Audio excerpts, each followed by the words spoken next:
Hey everyone, you're listening to Growing Up the Podcast, a place where listeners like yourselves have come to ponder and question some of life's most difficult and challenging moments in life.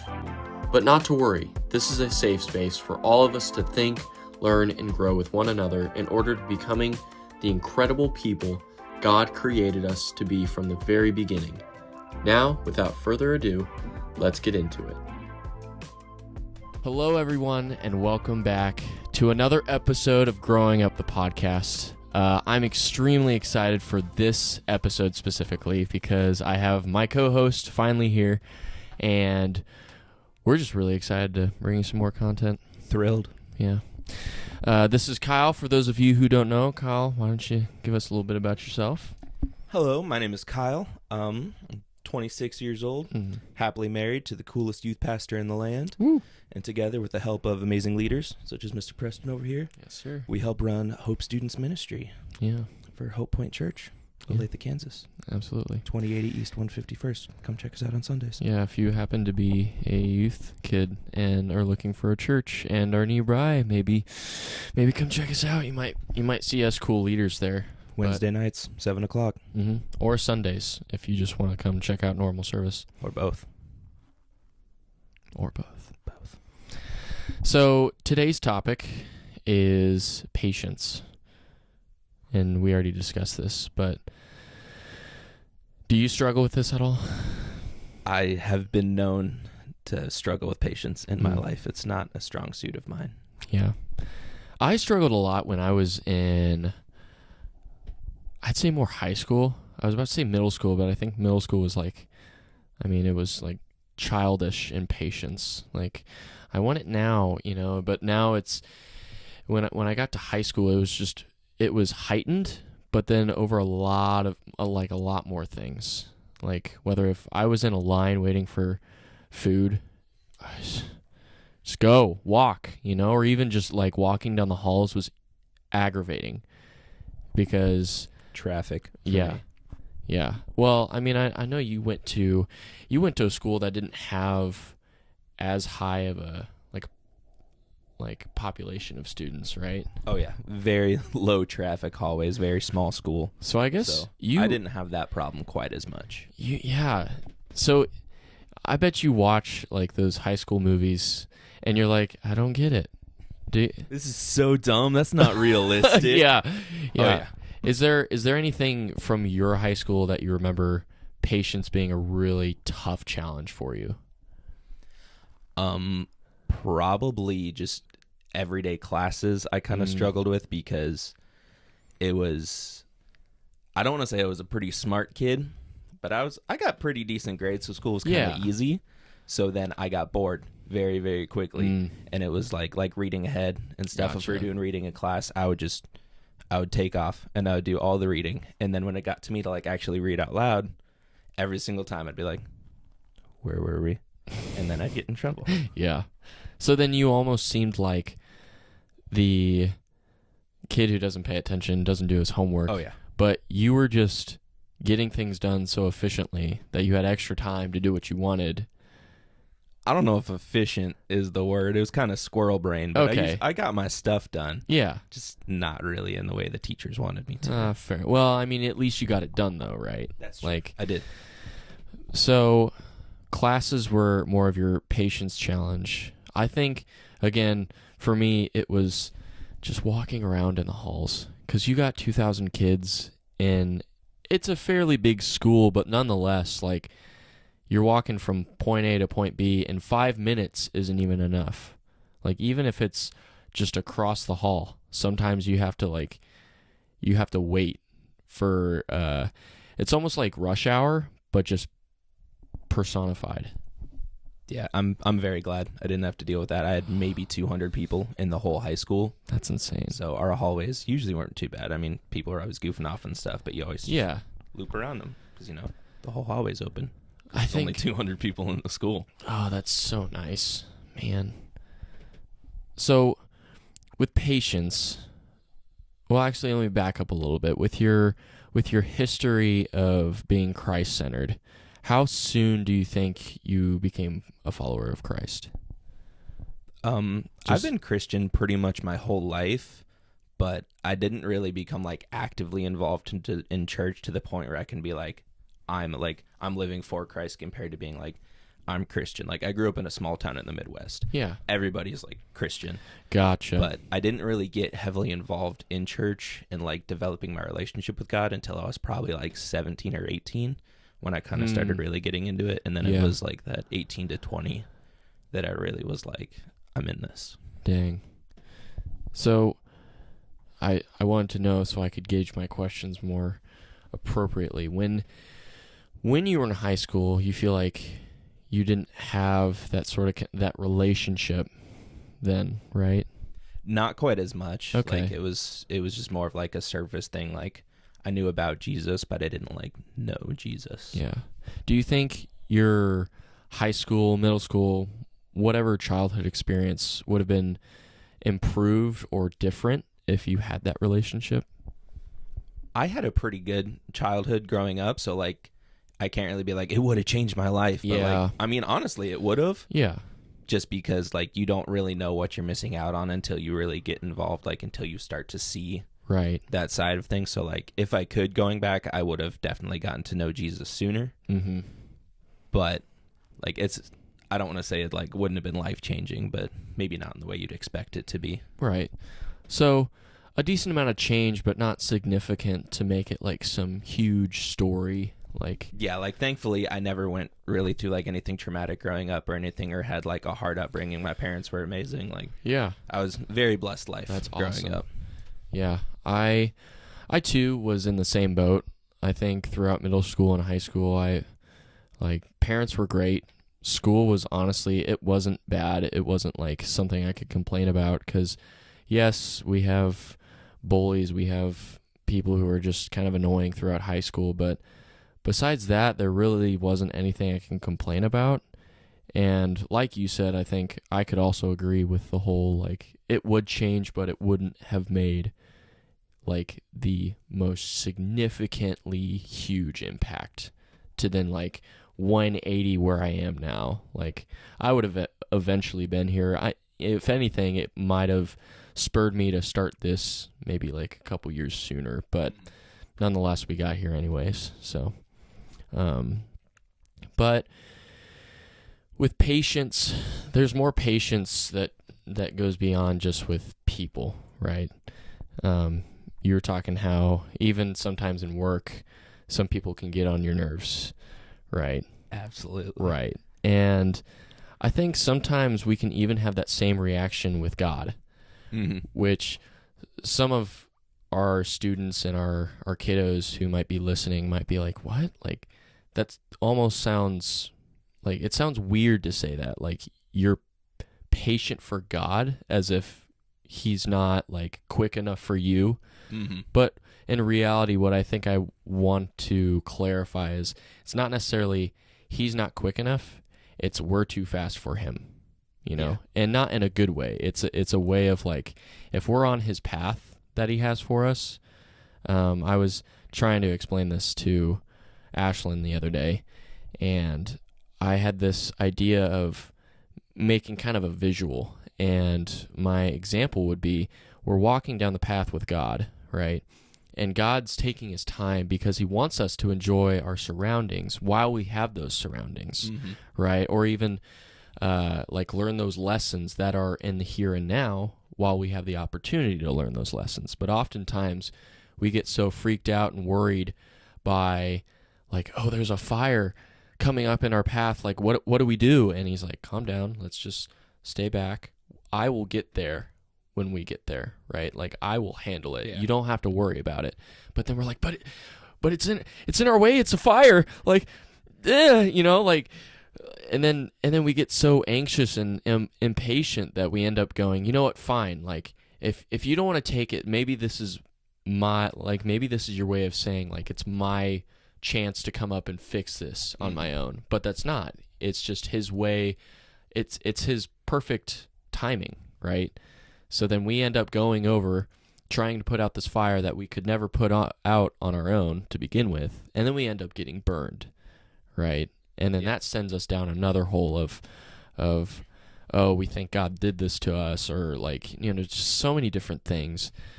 But what has been like a big impactful time where your impatience hurt you more? I'm trying to think of like a real life Yeah. example of it, but I've definitely like when I was like a little kid, like it's not really a huge like impacted my life thing, Right. but I always like to like I was always working on something, I had projects going on, things like that. Yeah. And I would get impatient and I would not wait for anything to finish. Like if I was painting something, I don't know why, but I always wanted to spray paint stuff when I was a kid. I thought it was the coolest thing. And I would like paint something and be like, this is sweet, and immediately pick it up and cover it in fingerprints. And then my hands would be covered in paint and no one was happy. Yeah. Sand the whole thing down, start all over, and just wash it, rinse it, repeat it. Or it's just like, or like kids, you ever see kids eat food when it like comes out of the oven and you're like, no, wait a minute. It's hot, and you're like, but I want to eat now. Yeah. And you eat it now, and now you have blisters on the roof of your mouth, and you feel dumb. Yeah. Or you end up doing the dragon impersonation of doing the pizza roll special. Yes. Oh my gosh. I remember being that kid because I love my food, and I got to be honest. Hey, like patience for food is non-existent for me, at least, and I'm trying to work better on that. But when I was a kid, gosh, I can't tell you how many like living cells I probably have in my mouth because of how impatient I was as a kid. Brush your teeth, man. That's gross. Yeah, maybe. So I have a few verses just so we make sure we stay more biblical, because I know sometimes podcasts, including this one, like I've had my fair moments of having an idea and a thought, but I've never really backed it up with scripture or kind of tied it in with biblical referencing. But if you're listening at home, we have Psalms 27:14 and James 1:2-4. I'm going to go ahead and read Psalms 27:14 because it pertains a lot to what our topic is about. So Psalms 27, chapter 27, verse 14 says, "Wait patiently for the Lord, be brave and courageous. Yes, wait patiently for the Lord." Now, these are one of those verses where I think we over and underestimate it because it's so simple, but yet has a lot of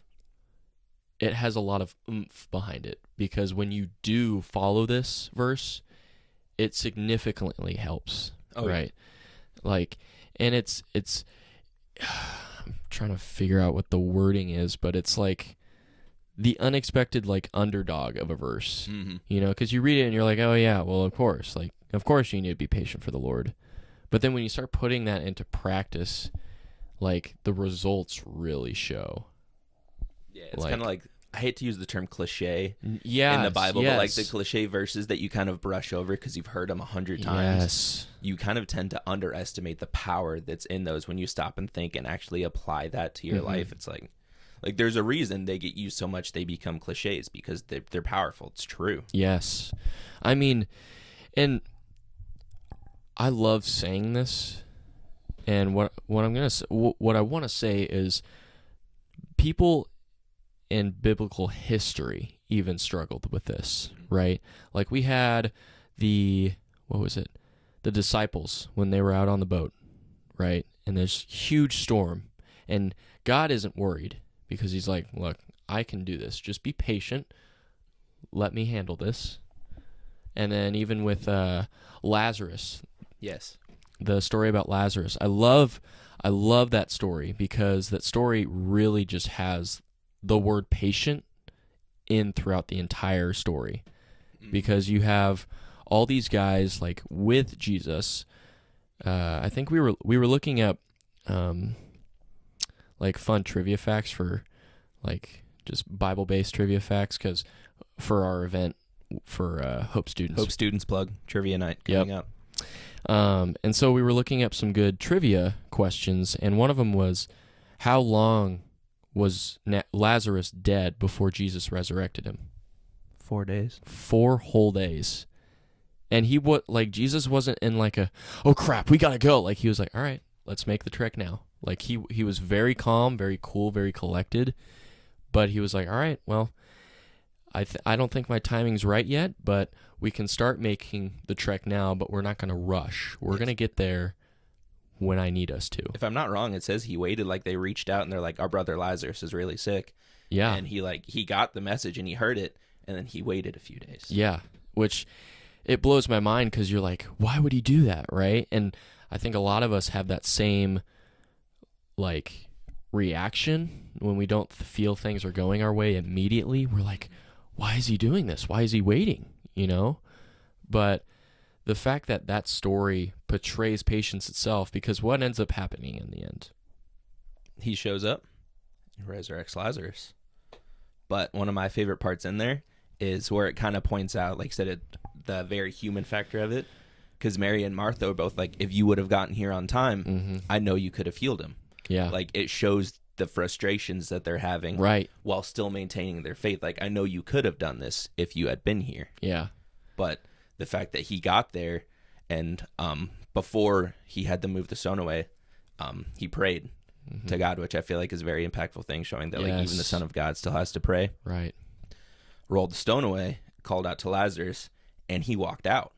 So like end results are the same, but the way, like, because he did it in his timing, it was so much more powerful than if he just would have healed them. Because like obviously healings are miracles, they're great, right? But a healing compared to a resurrection is like a whole different type of like confirmation of faith. Well, not a lot of us, like I would say a fraction of this world has experienced some sort of resurrection, and not from Jesus himself, but the miracle that God has done, that Jesus has done through the works of his power. Yes. Right?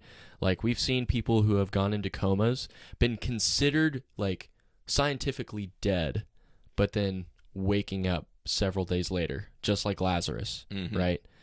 And that's just mind-blowing. Like sometimes we can't wrap our heads around it. I know as a kid, I always thought like, oh yeah, that's a cool fantasy story. And then I grow up even later and realize, oh, that was based off of a true story. Like that actually happened. And then it's just like, wow. So God's still making those miracles happen today. And I think what popped into my mind when you were talking about Mary and them and how they were very impatient, and the one thing you said was, you could have done this if you were here earlier. But what I love is that God's never late, and he never will be late. So even when you think it's over, like we lost our chance, his chance has never been lost, and it never will be lost, which I love, because I mean half of the miracles that Jesus does in his time is through his power, yes, but also his timing. That's what makes it so impactful through the book of the Bible, right? Like he could just, like, for instance, if the slaves of Egypt, if they cried out to God and he was like, okay, cool, and then just like zapped, all the rulers and the kings just done, just kind of evaporated, what do? Like, he answered their prayer, but there was nothing to do. He just kind of showed up. Like, now, there's nothing wrong with that because he's still caring for us, but he has purpose behind everything he does. Like, I know for some of us, if we've gone through something, part of the reason we go through that is to add to our story, right? So if he went, let's say if Jesus went and healed Lazarus while he was sick and not dead, it would have been one of those cool, like, oh yeah, cool, like he's a doctor.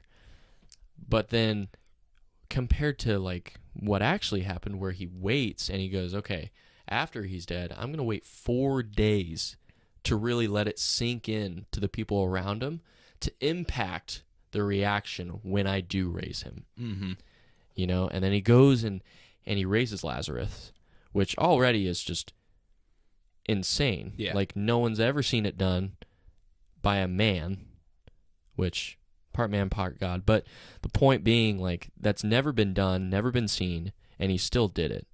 And that, I guarantee you, people who are around that like situation probably remember that for the rest of their life. Absolutely. Like, it's, how can you not? Like, healings now, like, healings happen and they're amazing to see. Yes. But like, can you imagine what would happen if a full, like, I would lose my absolute mind. Yeah. There's no way I'd be able to contain myself. Yeah. I'd go up to him and just start like not complaining, but like bringing everything to him, and like, yo, I need today's rent. I need like, and I would honestly like, I wish I wouldn't have, but I'd probably be really petty with it too. I'd ask for all the little things too, because if I saw that man do that and just walk away, I'd be like, me taller. Yeah, exactly. Like even the smallest things, I would have been like, dude, you gotta hook me up. Like, but gosh, like, has there been a time where you feel you successfully waited and you saw the outcome? Like you could see what would have happened if you didn't show patience, but then because you showed patience, you saw like the significant gap that it created.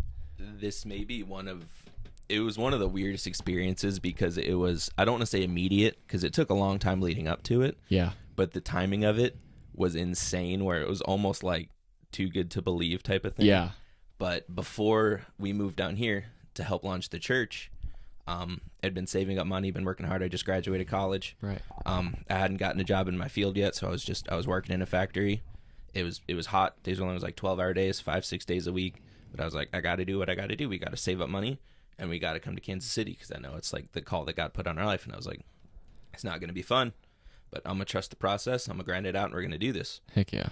And like the money was not great while I was doing it, so that's like working really hard.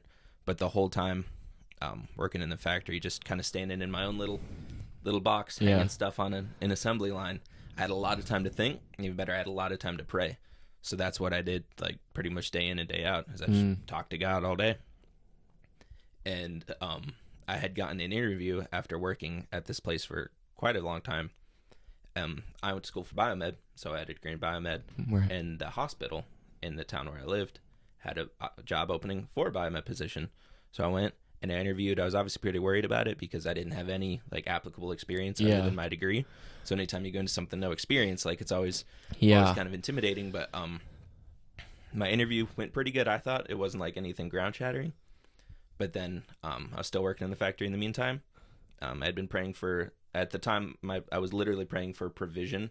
At the time, like, I know we're going to get to God, like, you called us to get there. You're not going to call us there and then not help us along the way. Like, you're not going to put us in a situation that you can't get us out of. Right. So I was like, I know you're going to provide. Like, I was in the middle of a prayer for provision when my phone rang, and I, like, took off to the break room, answered it, and it was a hospital. And they were like, hey, we want to hire you. We're going to pay you double what you're making now. And there's a sign-on bonus. And, like, all this great stuff. Oh, my god. And just the timing of it I was like, this is insane. Like, I didn't know whether to laugh or cry, a little bit of both. Yeah. But even then, like, it was scary going into it because with the sign-on bonus, they were like, here's the thing. You need to sign a 2-year commitment. And we were supposed to be moving in, like, 6 months. Oh, my gosh. So I asked about that, and they were like, what's the matter? Don't you plan on sticking around? And I was like, here we go. Like, I screwed up. They're going to hire someone else. So they talked to the boss, and they got back to me a few days later, and they're like, so we still want to hire you. Good thing is, like, you can still take the sign-on bonus. It's just going to be prorated, and if you leave early, you have to pay a little bit back. They're like, but if you want, because they had asked why I was leaving early, and I explained the whole situation, and they were super understanding. They knew it wasn't going to be there for a long time, and I was like, just the timing of it all was insane, and it was really just so good. Just like one of those moments where, like, I didn't have any reason to doubt God because he hadn't left me hanging, but it was just one of those like really confirmations, like edge of your seat, like, okay. Anytime now, God. I'm ready. Absolutely. That's so awesome. Man.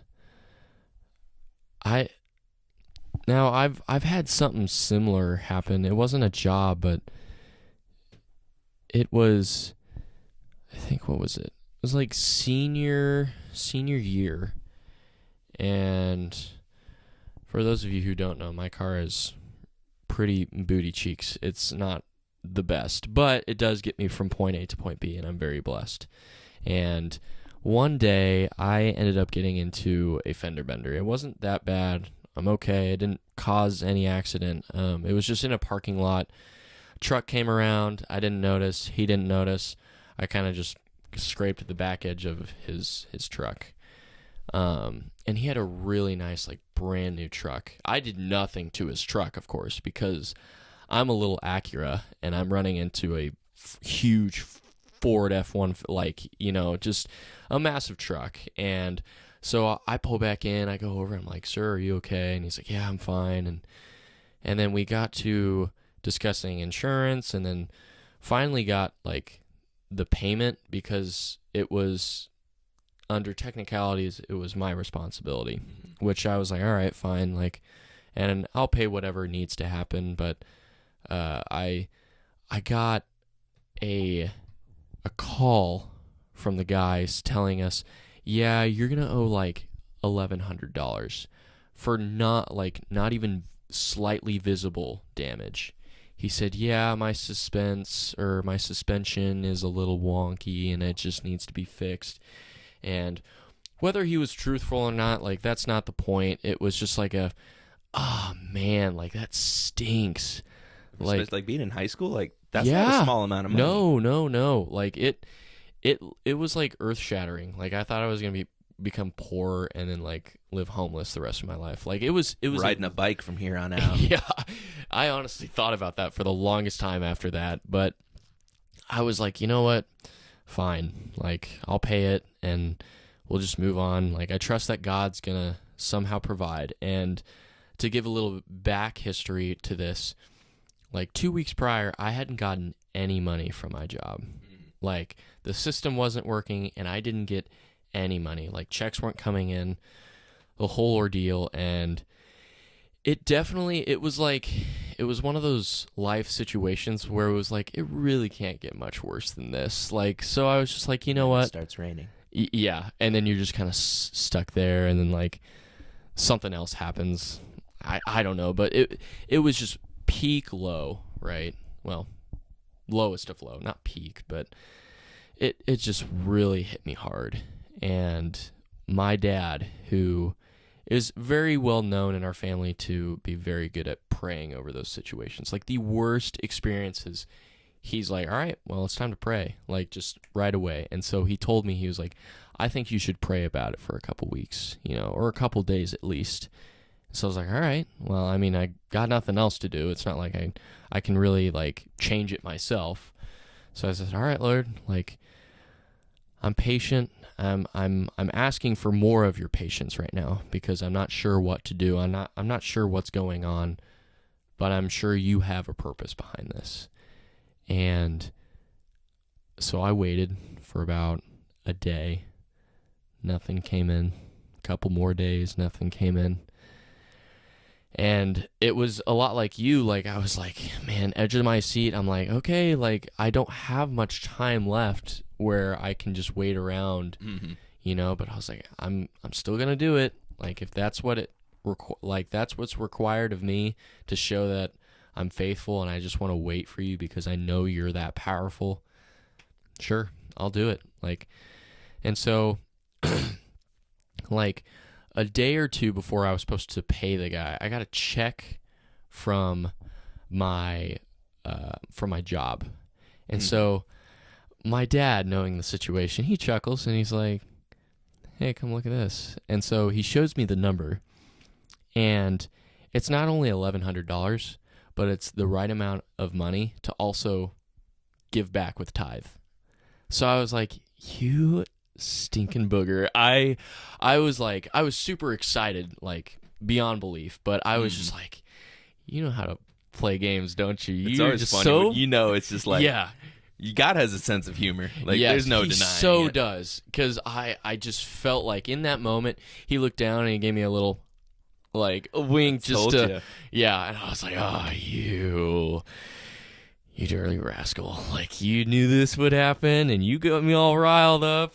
But it was just, like, it's our experiences that he wants to add to. And it's really a buildup of testimony, and I think that's why he does it, is to not only challenge us and to see us grow in our faith, but to also allow us to grow our testimony. Absolutely. So, like, stuff like this, like talking on a podcast or even just talking to friends about certain situations. Like, I talked about that situation day in, day out for the next year, like, even at school, and I don't know what kind of impact it made at school, but I know that somewhere, somehow, God was either watering a seed or planting a seed in someone just from that story alone, right? And And I think a big thing I want everyone listening to know is you have a story, right? It may not be some big flashy movie made story, right? It's not going to be a story where like some producer is going to come to you and be like, we need to make a movie out of that. Like, Yeah. And that's okay because every story is different, but God perfectly plans your story out to hopefully impact those around you. You know, you don't need to be in this theater production of a story to like get it out there, you know, like just talking to your neighbor about what happened the other day, like that'll impact someone. Yeah, because not everybody can relate to like I said, like I had an amazing life growing up. Right. So while hearing other people with really impactful testimonies of having really hard lives, they're amazing. And like, Yeah.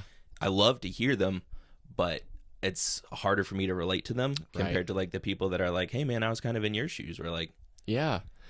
being able to relate to those similar situations. Yes. And that's why I loved like getting to know you more, because my whole life I had a lot of friends who they were very experimental as a youth kid, and there's nothing wrong with it necessarily. I think it's just it's a way that we as younger people learn and grow, right? Like actions, consequences. The pain helps you learn. Exactly. And I think some people are a bit quicker to kind of switch it on and off of realizing, oh yeah, I probably shouldn't be doing that, you know. And I'll be honest, like I think there was a few like guy parties that I went to where we were just hanging out, but then drugs got pulled out, alcohol got pulled out, and you know, with my faith, I was just good enough to know I didn't need it. So I was like, no, I don't need to. Like, and so my whole life I was around people who drank, did drugs, and just did a lot of stuff that didn't really grow them in a way. And I wasn't necessarily any better than them. Like I had my own conflict and struggles, right? But I didn't necessarily relate to them, which was always the hardest thing. But again, like everyone has a story.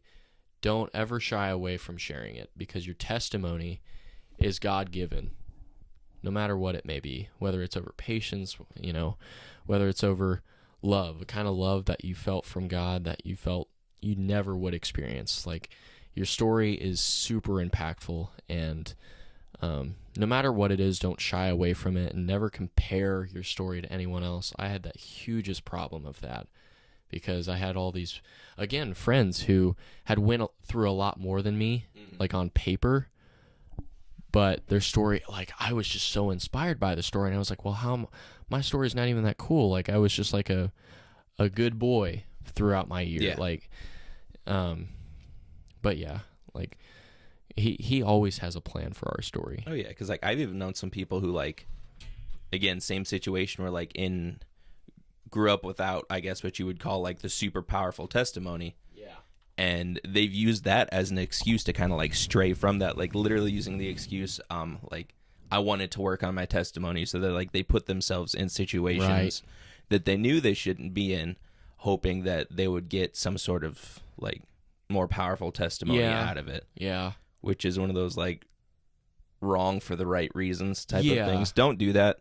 Don't ever do that. Your testimony is going to be powerful enough as it is. Like, you don't have to try to put yourself in a bad situation to prove God's power. Right. To add on to that, I think it's like you don't need to add to your story yourself, because God's working on that.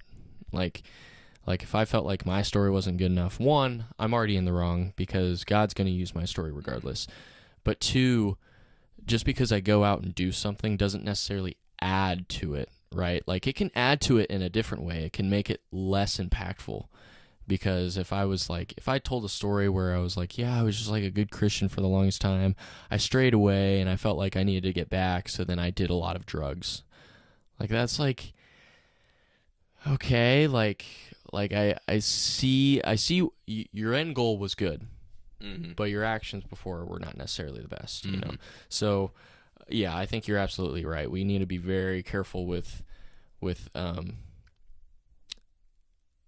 like being in control of our story, because we're not. The world will throw enough at you as it is. Like if it hasn't happened, like seriously, just wait. But I mean, that's the good thing, we still have God on our side, so we're prepared when it does happen. Yeah. But it comes at you, and it comes at you fast. It seriously does. Well, we're almost at our time limit. Is there anything you'd like to add or just shout out? Anything at all? Probably the most important point is patience is a fruit of the Spirit, but like actual fruit, it has to grow. Right. And the only way to develop patience is to be put in situations that require you to be patient. And those usually aren't situations you want to be in, but That's so be good. careful when you're praying for patience, That's because so good. God'll grant you that opportunity. Yep. But it's really one of those trust the process things. Like there's Absolutely. no shortcut around it. Like anything, like most things requiring faith, like it takes time to develop. Absolutely. Have patience when growing patience. Have patience. Yeah. Well, for those of you who are watching, thanks again for listening in, for watching. Make sure to like it and share this. You know, I'm not super big on, like, you have to subscribe, you have to like. I really am not that, like, it doesn't bother me. But one thing I do want you to do is I want you to share this, okay? Because I want to make this community of students and youth kids all coming together with this community, either on our YouTube or even on our Instagram, which we recently just made, to really just have like an open book of questions, answers, topics, because I think that's what we missed when we were younger. We didn't have podcasts. We didn't have things on YouTube we could look up. But now, I had dial-up internet. I couldn't look up anything. Right. Like, and so, and that's what I've wanted to do for the longest time, was create something that is very relevant in today's day and age, that still leads and directs people to God, right? So, again, join our community, whether it's, you know, commenting down below your questions, or even helping others in the comment section by answering the questions that you already know the answers to, right? And then sharing this to people that you know and love, and even maybe some people you feel might need it that are going through some challenges, because we're going to do our best to cover a lot of topics and to give advice to the best of our ability. We're not psychology majors. We're not some biblical, like, saints, you know, but we're not even that smart. No, we're not. Like, I forgot how to count when I got high school. Like, no, but seriously, like, we just want to make a platform and a community for you guys. So again, just make sure we're sharing this and getting it out there, because you can impact people, even if it's just by your story, sharing this, or just allowing God to help you grow. But Kyle, thank you so much for your time. Thank you for joining us. Glad to be here. We're going to have some fun. I'm looking forward to doing a lot more. And if you have any topics you guys want us to talk about, again, comment down below. Even go to our Instagram page and maybe comment on one of our posts, or send a direct message, and we'll make sure and note that and kind of compile a list of those. So that way we're not just discussing topics, but we're actually talking about things you guys want to talk about. So again, don't forget Psalms 27:14, great verse. And I know I didn't read it, but I challenge you guys to go read James chapter 1, 2 through 4. Again, Psalms 27:14, and then James 1, 2 through 4. I'm going to push that back one verse further. Psalms 27:13. Right. One of my favorites. I will remain confident in this, and I will see the goodness of the Lord. Ooh. It's a good mantra for when you're trying to be patient. Heck yeah. So those two. So Psalms 27:13 and 14. Make sure you get that 13 and 14. But yeah, thanks again for coming. Absolutely. What a good podcast. I feel good about it. Hey, we love you guys. We hope you have an incredible day. See you guys.